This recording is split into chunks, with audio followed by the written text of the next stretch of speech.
guys, Brian from Snowwalker Bushcraft, and today we're going to go over another wild edible, which is also a medicinal, and it's called oxeye daisy. So when we come back, I'm going to readjust the camera. We're going to get a nice shot of this. I'm going to explain it, and hopefully you'll get another tip out of it. So stick with me. We're back. And today we're going to go over oxeye daisy. Okay, the Latin name for this is Leucanthemum vulgare.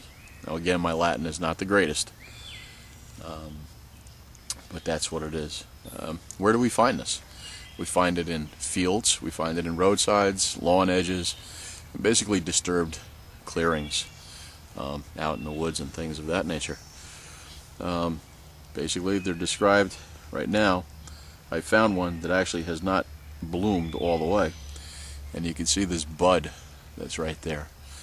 Actually, I'm going to zoom this in a little bit so that you can see that. And hopefully, oh, there we go. Okay, so this is the bud. Alright, they do actually start to bloom in late June and early July. Today is June 28th. But the flower heads, okay, right here is basically a yellow disc that's surrounded by white petals all the way around. Okay, so the leaves, which are down here, okay, they alternate, and they can be very coarse toothed, which these are, or they're going to be lobed. Right. I hope you can see this. Got to try to bring this in a little bit more.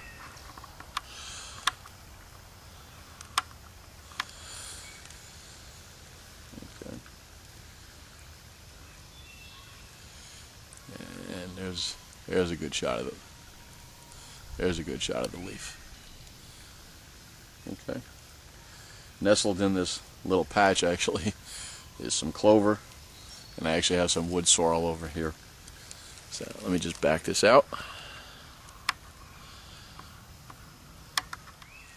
Yeah. Now, the edible parts of the plant, okay, are the entire young shoot.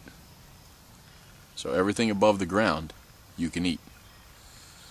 Okay, your flower buds, just in a bud right now, or even just before it, okay, you can eat raw, you can boil them, or you can steam them.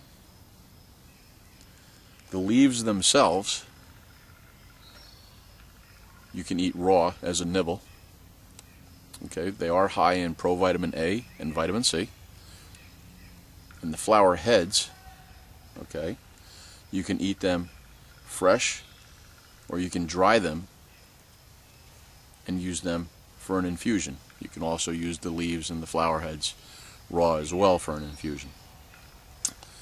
The white petals, you can just pop right off, and you can use them as a nice little trail nibble. Alright.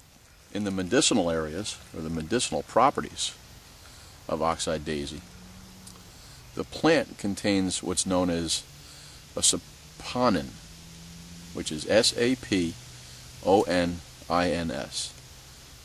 And this is used as an anti-inflammatory, an antispasmodic, and you can apply that with certain coughs. It also acts as having a calming effect, which is used as a nervine or a nervine.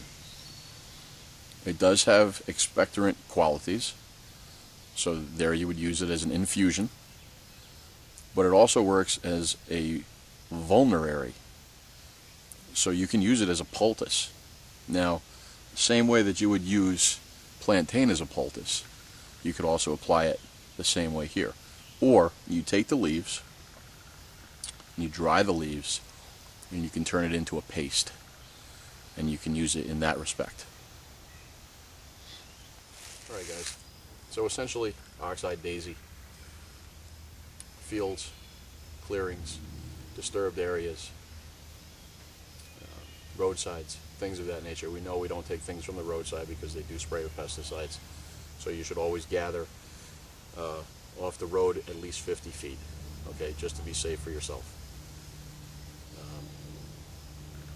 Early in the growing season, take everything on top of the ground. You can use it.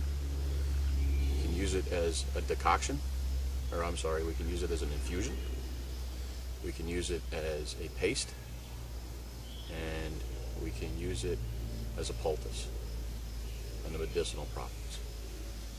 So, oxeye daisy, you can use it as a nibble. You can eat your leaves.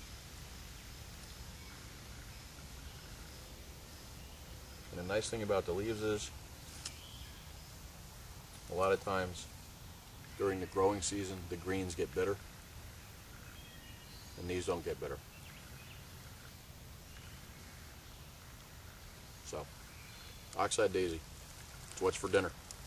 So, thank you for your views, I thank you for your comments, and until the next one, take it easy.